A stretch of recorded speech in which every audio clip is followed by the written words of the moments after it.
activities.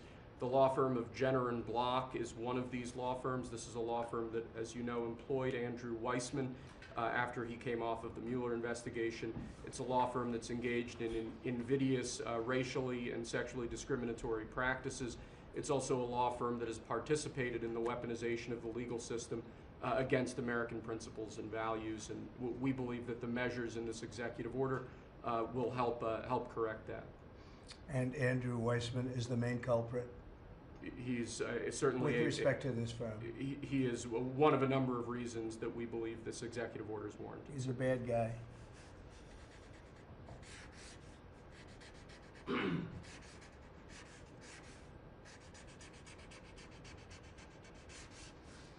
Okay.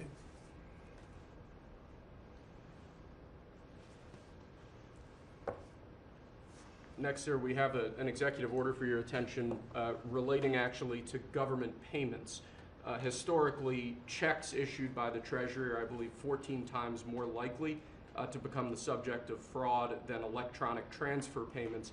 This is an executive order that's going to push the Treasury Department to modernize its payment system to ensure that where possible they're using electronic methods of payment as opposed to paper checks in order to reduce waste, fraud, and abuse in the government. Which is obviously an endeavor that we've been pursuing in numerous aspects of government under your leadership.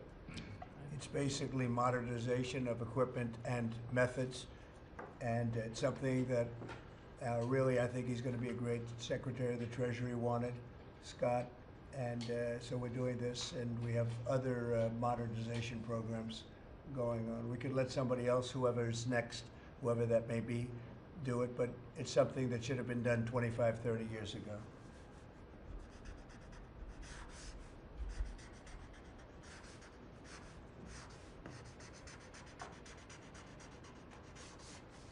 Okay.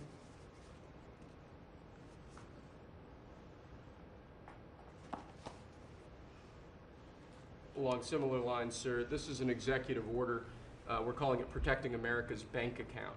The basic idea here is that instead of having lots of different departments and agencies and offices issuing payment, often without justification, often without any provided rationale, we're going to be centraling payment processes where possible in the Department of the Treasury and ensuring that measures are taken in Treasury against waste, fraud, and abuse to ensure that money that's leaving the public Treasury is as protected as it possibly can be.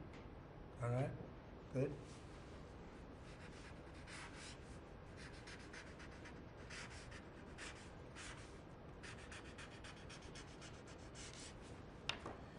Many of these things should have taken place decades ago or longer. Lastly, sir, we have an executive order for your attention on the very important subject of election integrity. We believe that this executive order is the farthest reaching executive action taken in the history of the Republic to secure our elections.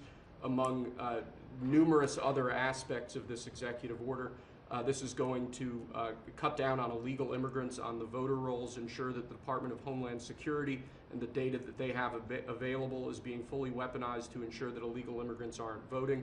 This will include a citizenship question on the federal voting form for the first time.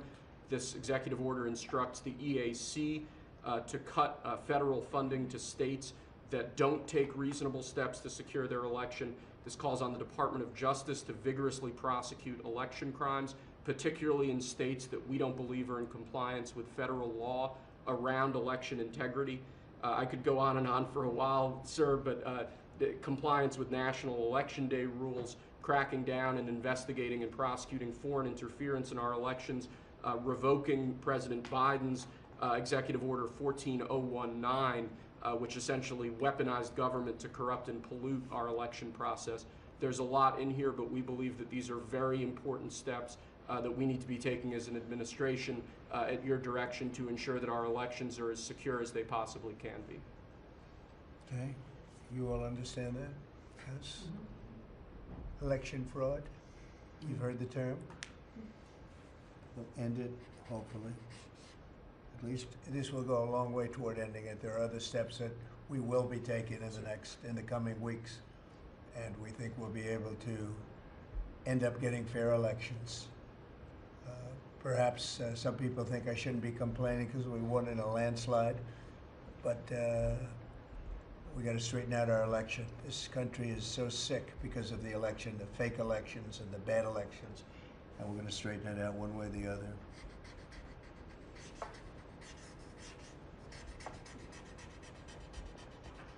And it's an honor to sign this one. To sign all of them, but to sign this one is a great honor.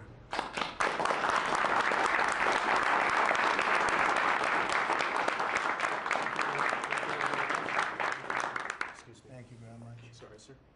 So we're going to go around the room a little bit quickly, and we're going to introduce these very outstanding people. They've had, in all cases, outstanding careers. They're very incredible people that are going along as rapidly as the system can go along. We're ahead of, I guess, anybody else thus far. So I want to thank John Thune. He's done a very good job, and the whole Senate. We're being delayed as much as possible by Democrats, but that's standard. It gets to be just standard. But the process is moving along very quickly. So, Sergio, just say hello, and then we'll introduce everybody. Absolutely. Sergio Gorham, Director of Presidential Personnel. It's been an absolute pleasure getting to know every one of you every step this way. As the President said, we're at a record pace. We have more nominees today from the Senate than at any previous point, over 70. And that's a record in 2 months. And we're proud of that, and we're determined to ensure the world has America First patriots in all of our posts. Charles Kushner. I'm going to France and Monaco, and proud to serve under the greatest president of our country. Very proud to serve. Thank you, Joe. James Blair, honored to work here in the White House as Deputy Chief of Staff. And Mr. President, I think that all of these successful people would want to go serve the United States under your leadership as a testament to your vision and leadership. Thank you, James. I'm David Perdue. I'm going to the People's Republic of China, and it's my honor to represent President Trump, people of America, and represent our interests and values in China. I'm Leah Campos. I'm going to represent the President in the Dominican Republic. Mr. President, thank you for the honor to serve you in the Dominican Republic. Thank you. Thank you. Mike Waltz, National Security Advisor. Look forward to working with every one of you on behalf of the President, his leadership, and the American Thanks, people. John Arrigo. I am going to the Republic of Portugal, and I'm very excited to do so and serve what I consider one of my closest friends and one of the best presidents this country has ever had. Thank you. Kevin Cabrera, nominated to be Ambassador to Panama. It truly is an honor, President, to be part of your administration. Thank you. Tom Barrett, nominee to the Republic of Turkey. Delighted and honored to be with you, Mr. President, in that host country, which is one of the most ancient in civilization, is in search for your peace, prosperity, and security program. Thank Good you. place. Mr. President. Good leader, too. Yeah, Mr. President, thank you. It's an honor. I'm Pete Hoekstra, you know that. Yeah. But I am going to Canada. Ooh. I look forward to serving you in Canada and your agenda. And you do a great job. Thanks, Pete. Juan Johnson, sir. Thank you for the nomination to represent you and the United States to the United Mexican States. And I'm really encouraged by some of the conversations you've had with President Sheinbaum recently, and to the increase in support that we've seen out of her government along our border on the important issues. So thank you, sir. They have stepped it up a lot. Yes, sir. Mexico and Canada, so see how it works, right? Yes, sir. Thanks. Matt Whitaker from Des Moines, Iowa. I'm proud to, as soon as I'm confirmed, go represent you at the North Atlantic Treaty Organization. Good. Thank you, man. George Glass, on my way to Japan. Previous administration, I served for you in Portugal. It is a great honor to be able to do this the second time. Thank you very much for the opportunity. Thank you, George. President Trump, my name is Ken Howry. I'm your nominee to be Ambassador to the Kingdom of Denmark, a very close partner and ally. I served for you last time for the Kingdom of Sweden. I want to thank you for the faith you've placed in me as your nominee to Denmark. Thank you. Thank you very much. President Trump, thank you for the honor of a lifetime. My name is Stacy Feinberg, and hopefully I'll have the honor of serving in Luxembourg. And I think that this is the greatest presidency and the greatest time in history, and it's all because of you. Thank you very much. Nicole McGraw, nominated to serve in Croatia, and it's such an honor to be here with you today and to serve you and the American people. Thank you. Thank you very much. President Trump, thank you very much for your nomination to the Republic of Chile. And let me tell you, Border Patrol agents are so thankful for everything that you've done for them. But it's That a man great. knows more about the border than anybody, I want to tell you. Thank you. President's a great honor. Thank you very much. Good afternoon, Mr. President. Brian Birch. If I'm confirmed, I'll be representing you at the Holy See. And Catholics are very proud of your work. Your team is doing an excellent job, so thank you. Very honored to serve. Thank you very much. Mr. President, thank you again for the honor, the greatest privilege. My name is Summer Sparkus. I will serve this great man at the Republic of Malta. Thank you, sir. Thank you, Mr. President. Joe Popolo from Dallas, Texas. Very proud to serve you at the Kingdom of the Netherlands, the very first country to recognize the United States 250 years ago. Thank you. Thank you. Mr. President, if I'm confirmed, I will be representing you in the State of Israel. It will be an extraordinary honor, and you've done more for Israel than any president in any time of its history, and we are grateful. And I'm hoping I'll get to be there by Passover. Thank you, Mike. And Mike is an outstanding guy. They all are. And Mike, I think he's going to do wonders for Israel. He actually probably gets along with both sides, and that'll be interesting to see. But the world is watching you, Mike, so good luck. Thank you, Mr. President. Good luck. You're going to do well. Thank you very much. Mr. President, thank you for this great honor to serve the Republic of Italy and San Marino. I'm so looking forward to going over there and working with that great ally, and for the pleasure to serve you. Your staff has been great working with us and have done a great job, and we really appreciate them. Thank you, sir, Thank for you. pushing this along. Have a good time. A really good time. I'm Warren Stevens from Little Rock, Arkansas, and I have the honor to represent the President and the United States in Great Britain and Northern Ireland, and to be chosen to go to such an important ally of ours is, I know, sir, and I'm looking forward to it, but thank you for the honor. You're going to do fantastically. These are tremendously successful people, and you two guys, and then you add on Mike. I think they have a little more money than Mike, but he's got some other advantages. He's got some other, like upstairs, he's got some big advantages. Yeah, he does. It's very exciting. It's really exciting to have all of you. Would you have any questions, media, for the people that you just saw? So outstanding, and I thought it would be nice to bring them before you. And so if you have any questions, please. I wanted to ask you about the talks in Saudi Arabia. It sounds like you made some progress on a Black Sea ceasefire. Could you update us on that? What happens now? So we've made a lot of progress on two fronts, on both sections that we call them sections, but they're much more than that, Russia, Ukraine, and also the Middle East, and we'll see what happens. We're in deep discussions with Russia and Ukraine, and I would say it's going well, but it's a situation we should have never had to even think about, should have never happened. And on the Middle East, that's been going on for a lot of years, centuries and centuries. It just keeps going, and we are making a lot of progress. So that's all I can report. But some very, very big talks are going, and detailed talks are going on right now on both fronts.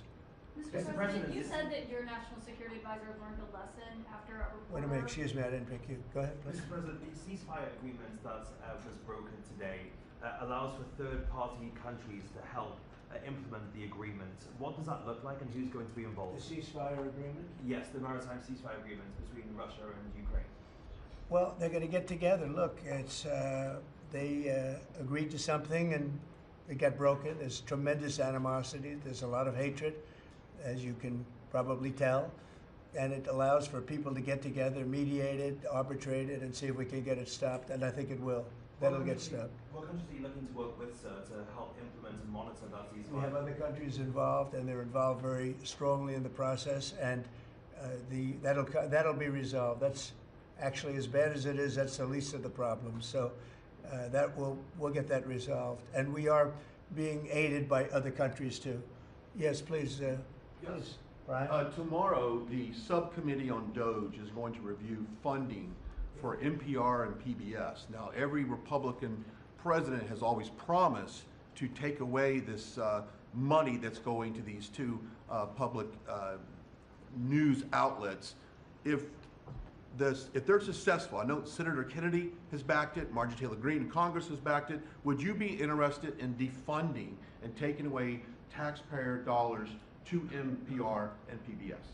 Well, I would love to do that. I think it's very unfair. It's been very biased, the whole group. I mean, a whole group of them. And frankly, there's plenty look at all the media you have right now. There's plenty of coverage. I was from a different age, and they spend more money than any other network of its type ever conceived. So the kind of money that's being wasted, and it's a very biased view, you know that better than anybody. And I'd be honored to see it end. We're well covered. Look at all the people that we have here today. We're well covered, and we don't need it, and it's a waste of money. Especially, I don't even know what Doge's recommendation is. I assume their recommendation is to close them up. Well, after they hear all the testimony, I think they're going to make a decision relatively sooner than later. Yeah. But we'll see what that turns out. I can't imagine that they wouldn't, because they have found so much waste, fraud, and abuse, hundreds of billions of dollars, and just waste, fraud, abuse. You heard yesterday some of the new things that were found. 22 billion just in environment, billion. You know, if you had 22 million, Warren, it would be nice, but 22 billion put into environmental accounts. One was 2 billion into one account, Stacey Abrams, where they had $100 in the account. And just before I came in, they put $2 billion. And you guys are looking, so you mean 2 million or maybe 200,000? No, $2 billion were put in the account. What do you think of that, Mike? Do you think that's a straight deal, 2 billion? Just write me the check, Mr. President. I'll take it with me to Israel. It's a horrible thing, and we have so many of those things. So they've done an incredible job, and the country wants to hear it. I think Doge is actually very popular because of what's happening. They're hearing about all of these scams and for big money, tremendous amount. And when you add it up, just hundreds of billions of dollars being wasted, and much of it's fraud. You know, we talk about waste. And it is waste and abuse, but a lot of it's fraud too. Can I follow up on something? Yeah, go ahead, Brian. I just want to follow up on that. If Planned Parenthood is defunded, would you look into the harvesting of baby organs that they've done throughout the years and maybe go after some criminal prosecution on that? Well, I think you're talking about a subject that is a heated subject, and we'll look into it. We're going to look into everything, but that's certainly a subject that's been debated for a long time, and we will look into it, yeah. Mr. President, some senators have expressed hope that the White House will support a rescission package to codify some of the Doge cuts into law. Where does the White House stand on that? And are you making progress on that? Which package? A rescission package to codify some of the Doge cuts into law. Yeah, well, it would be great. I think we're going to do that. I think they're going to do it. I think we're also going to be codifying a lot of the executive orders that we've done, which have been very popular. And we're looking at one, I will tell you right now, that I think perhaps will be controversial, but not with the people, and that's sanctuary cities. We're going to end sanctuary cities for some of these jurisdictions that aren't cooperating with law enforcement. They're guarding criminals. They're taking the rights away from the citizens of their state and their city. And we're going to be ending sanctuary cities if we find it necessary to do in certain major areas. And we may just end the entire thing altogether, because it's just a way of protecting criminals, and nobody else is benefited by that. And for some reason, Democrats want to keep and they want to shield criminals from being sent back to their countries or being sent to prison. And in the meantime, the crime rate has gone through the roof. Under Biden, it was through the roof. It's starting to come down, but we're taking a lot of people out of here. So we may be presenting you very shortly with a executive order ending sanctuary cities. Mr. President, are you going to change any of the practices that your national security officials used after a reporter was inadvertently added to a group chat about attacks on Yemen? Well, I think it's a question I've been asked now, and I've given a few answers, and they've all been the same. We have an amazing group. Our national security now is stronger than it's ever been. We have had a very successful, numerous attacks on that area. These are people that shoot down ships, not only our ships, ships all over the world. They're shooting down right out of the water and damaging them badly, or they're going down. They're also shooting anything that happens to be flying in the area. We hit them very hard. There was no classified information, as I understand it. They used a app, if you want to call it an app, that a lot of people use, a lot of people in government use, a lot of people in the media use. And I think I'll ask Mike. Mike is here. Do you want to respond to that, please? Yes, Mr. President, you asked about lessons. I think there's a lot of the lessons. There's a lot of journalists in this city who have made big names for themselves, making up lies about this president, whether it's the Russia hoax or making up lies about Gold Star families. And this one in particular, I've never met, don't know, never communicated with, and we are looking into and reviewing how the heck he got into this room. But I'll tell you what, the world owes President Trump a favor. Under Biden, global shipping was shut down. Pinprick attacks, months between them, our destroyers being fired upon dozens of times. President Trump took decisive action with his national security team, took out the head missileer, knocked out missiles, knocked out headquarters, knocked out communication sites. And for once, as we hear, as you all hear from every one of our allies, thank God for American leadership again. Thank God for American strength. You're welcome, world. And look, we had a national security team that was coordinating these efforts. As Director Radcliffe testified today, his first day on the job, he was introduced to this app on his government systems at the CIA and at the State Department and otherwise. So, look, this journalist, Mr. President, wants the world talking about more hoaxes and this kind of nonsense rather than the freedom that you're enabling. And a key part of our sovereignty is open sea lanes and knocking the crap out of terrorists, which is exactly what your team and Pete Hegseth, a good friend and fellow veteran, is leading the charge on. And it's an honor to be part of it. We had a very, very successful evening. And we've had numerous successful evenings and days in that area. The Houthis are absolutely on the run. The worst of them has been killed. This should have been done a long time ago by Biden, but Biden was an incompetent president. He couldn't do anything. He didn't know where he was going. He had no clue. This guy had no clue. This should have been done a long time ago. As they shoot missiles at ships, randomly shoot missiles at ships. And they make their own missiles. You know, this is not an incompetent group of people. They make their own missiles. They get the missiles also from Iran. It's an offshoot of Iran, another offshoot. You have Hamas, you have Hezbollah, you have the Houthis. You got a lot of stuff going on with Iran. And we sent a letter to Iran. You're going to have to be speaking to us one way or the other pretty soon because we can't let this happen. But that's an app that a lot of people use. And somebody got on. I mean, happened to know the guy's a total sleazebag. The Atlantic is a failed magazine. Does very, very poorly. Nobody gives a damn about it. This gives it a little bit of a shot. And I will tell you this: that they've made up more stories, and they're just a failing magazine. The public understands that. He's a very good man. That man is a very good man right there that you criticize so strongly. He's a very good man. And he will continue to do a good job. In addition to him, we had very good people in that meeting, and those people have done a very, very effective job, and you're going to see it. And it goes on, by the way. It's going to go on. And I think the Houthis wish that it didn't happen, but that's what it's all about. We have to create a safe country, a safe world, and that's what we're doing. Do you worry national security was put at risk, Mr. President, of senior officials using Signal Do I moving plan to forward? ban who? The use of Signal to communicate from senior officials, Well, I don't know especially what when it this, comes I don't to know anything about Signal. I wasn't involved in this, but I just heard about it. And I hear it's used by a lot of groups. It's used by the media a lot.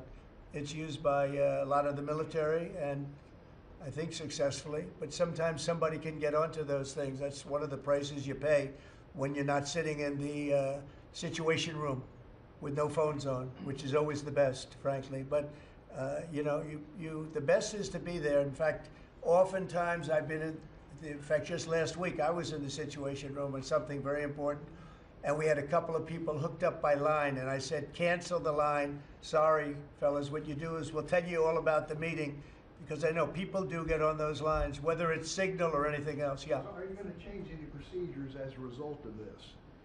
Well, I mean, look, we look at everything, and they've made a big deal out of this because we've had 2 perfect months. We are bringing in business. We have another one announced tomorrow, a big one, very big. Like in the history of our country, nobody's ever seen anything like it. And I think probably a lot of people are saying they started by saying it was the greatest first month that a president has ever had, and I think that's true. And now they say it's the best second month, and they had to find something. And this certainly will look at this, but the main thing was nothing happened. The attack was totally successful. It was, I guess, from what I understand, took place during, and it wasn't classified information. So this was not classified. Now, if it's classified information, it's probably a little bit different. But I always say you have to learn from every experience. I think it was very unfair the way they attacked Michael. He's a good person. The person that was on just happens to be a sleazebag, so maybe that's just coincidence. I don't know. But you are going to conduct Would an it be a investigation. problem if Mr. the President? Atlantic released all the text messages if they're not classified? Well, I don't know. I'd have to ask the military about that because, maybe you wouldn't want that. I don't know. I will say this, that from what I heard, the man that we're talking about, who's not somebody that I don't think most people have ever heard of, he found it very boring and he left early. He got off the line very early. So I can't speak to it other than that. So he's made up a lot of stories, and I think he's basically bad for the country. But it's a failing venture, very failing venture. They're very upset, and a thing like this is publicity for them. But I don't think we should allow people that are very good, like that man sitting right at the end of the table who's done a great job. We shouldn't allow them to be hurt by it. Mr. President, Can I follow up on that? Yeah, go ahead. Are you saying you're okay with the continued use of Signal by administration officials? No, that's not what I said. I said we'll look into it, but everybody else seems to be using it. It seems to be the #1 used device or app, whatever you want to call it, and we will certainly look. If it was up to me, everybody would be sitting in a room together. The room would have solid lead walls and a lead ceiling and a lead floor. But, life doesn't always let you do that. In the meantime, the attack itself that we were talking about and discussing has been an unbelievable success. But you will conduct an investigation, is what you're saying into this. We'll look into it, sure. Mr. President, I would look into it, sure. I want to look Is that into the FBI or anything what? like that. I would ask them. It's not really an FBI thing. It's really something having to do with security. Security, like, will somebody be able to break in? Are people able to break into conversations? And if that's true, we're going to have to find some other form of device. And I think that's something that we may have to do. Some people like Signal very much. Other people probably don't. But we'll look into it. I think, Michael, I've asked you to immediately study that and find out. If people are able to break into a system, now in this case it wasn't that this attack was going on and nobody found out anything. And again, the person that was on, as I understand it, he left very early because he didn't find it very exciting. But I think it's something you should look into. Yes, sir, we are. We have our technical experts looking at it. We have our legal teams looking at it. And of course, we're going to keep everything as secure as possible. No one in your national security team would ever put anyone in danger. And as you've said, and we've repeatedly said, the attack was phenomenal and it's ongoing. But the media wants to talk about everything else except for the hostages you're getting out of the Middle East, Iran on its back foot, sea lanes getting reopened, peace in Europe. As we just saw today with a Black Sea ceasefire, we were just on with Steve Witkoff, myself, our team in Saudi Arabia. They want to talk about all this other stuff except for your amazing successes and the successes of your team.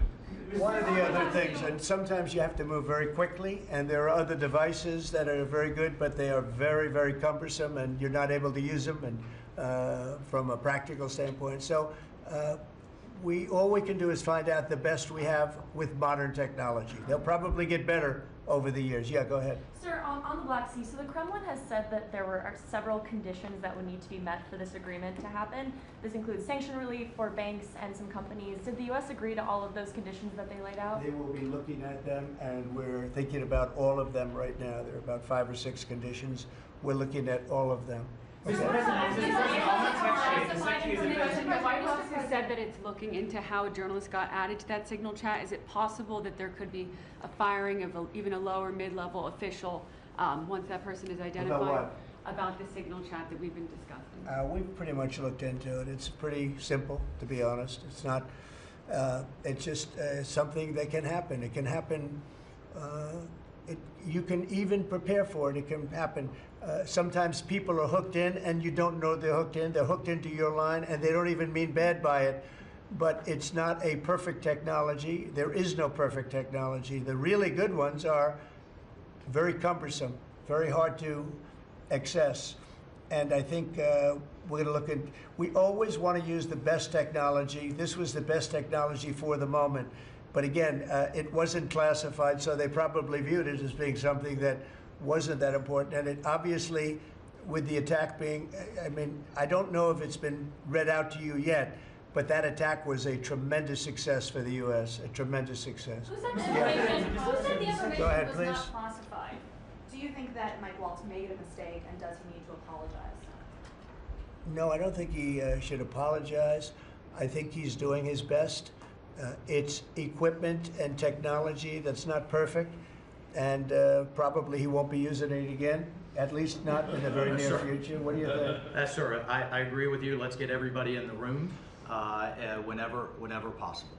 A lot of times you find out defects by exactly things like that, but I don't think it's something we're looking forward to using again. We may be forced to use it. You may be in a situation where you need speed as opposed to gross safety, and you may be forced to use it, but generally speaking, I think we probably won't be using it very much. The Secretary of Defense, on that chain, the Secretary of Defense, Pete Hegseth, and J.D. Vance, the Vice President, said that the Europeans were freeloading. Do you agree with that assessment? Do you really want me to answer that? Yeah, I think they've been freeloading. The European Union's been absolutely terrible to us on trade, terrible. And as you know, NATO, I got them to pay hundreds of billions of dollars. They were way behind. And if you look if you look at Ukraine, so we're in for $350 billion because of Biden. Should have never happened, this war. All these dead people should not be dead. All these broken cities that are demolished down to the ground, those gorgeous towers, the most beautiful in the world, the most beautiful spires in the world. The spires in Ukraine were said to be the most beautiful of all. Just about every one of them is lying on its side in a million pieces. It's so sad to see what's happened to a heritage. No, I think that when they say the European Union and you could say NATO also. Look, NATO, and I don't blame NATO for this. I don't blame Europe for this. I blame Biden for the fact that he didn't make them equalize. And to this day, I said to him, you got to catch up, you got to equalize. But why are they in for $100 billion and we're in for possibly $350 billion? It shouldn't be. It shouldn't be. And you could say more important for them because we have an ocean in between. So, you know, it's one of those things. You'll be seeing Liberation Day. I call it Liberation Day in America. You're going to be seeing it on April 2nd. Didn't want to do it on April 1st for the obvious reason, April 2nd. But you'll be seeing tariffs. And I think I've been very fair. I have them set, but I think I've been very fair to countries that have really abused us economically for many, many decades. Mr. President, all that information was not classified. Another Which question? your national Please, security go ahead. advisor, just following up on your comments on the economy, there is reporting that consumer confidence fell for the 4th straight month. What is your message to Americans who are concerned about Well, I know terrorism this, and for the inflation? first time in like 50 years, right track, wrong track, we're on the right track. And I think people see that. And if you look at prices, prices are way down. You know, when I first came here, the first time I met with you people officially, they were screaming at me about eggs. I said, I've been here for a week and I'm being yelled at about eggs. Egg prices have come down 45, 50% in the last week and a half. And our Secretary of Agriculture has done a great job. As you know, Brooke, she's done a fantastic job, and others working with her have done a great job. But we brought eggs down at a level that nobody thought we could get at. I inherited that situation, and I inherited a grocery situation. The groceries went way up, an old-fashioned word, but it's a very descriptive word. Groceries have gone through the roof. And I used to campaign on it. I used to say, we're going to get groceries down, and we have got it down. I watched a certain newscast over the weekend, and a congressman, Democrat congressman, said, well, Trump's done a lot, I agree. He's been great on the border, he's been great on the military, but you know, he hasn't brought prices down. That's false. Gasoline's way down. Eggs are way down. Groceries are down very substantially, but down. Almost everything's down. Now, I'd like to see interest rates come down a little bit, and you're going to see billions of dollars, even trillions of dollars coming into our country very soon in the form of tariffs, because we were abused by presidents that, frankly, in all fairness, it wasn't their expertise, but they had no idea what they were doing. Mr. President, you say tariffs will create more jobs here in America. Oh, So yeah, sure. which states, It'll create a lot of money and more jobs. But if you look, so in the last, these gentlemen would know about it, and ladies, because some of the ladies are great businessmen in this room that are becoming ambassadors. Great, really great, top of the line. When you look at the number of companies that have said, like, we're close to, I would say close to $4 trillion. We never had numbers like that. The #1 chip maker in the world from Taiwan coming in with $200 billion. We have Apple. Look at Apple. $500 billion. $500 billion. They're going to build plants all over the United States. They were all being built in China. You have many, many companies, and maybe above all, you have the car companies coming in at levels that nobody's ever seen before. We have Honda is opening up one of the biggest plants in the world in Indiana, and many car companies are coming in. We have AI. We're leading China by a lot in AI, and we're going to keep it that way because we've made it very good for them, and we're going to protect them. Once they're here, we'll protect them through taxes, through incentives, and also through tariffs. Thank you very much, everybody. Thank you very much. Thank you.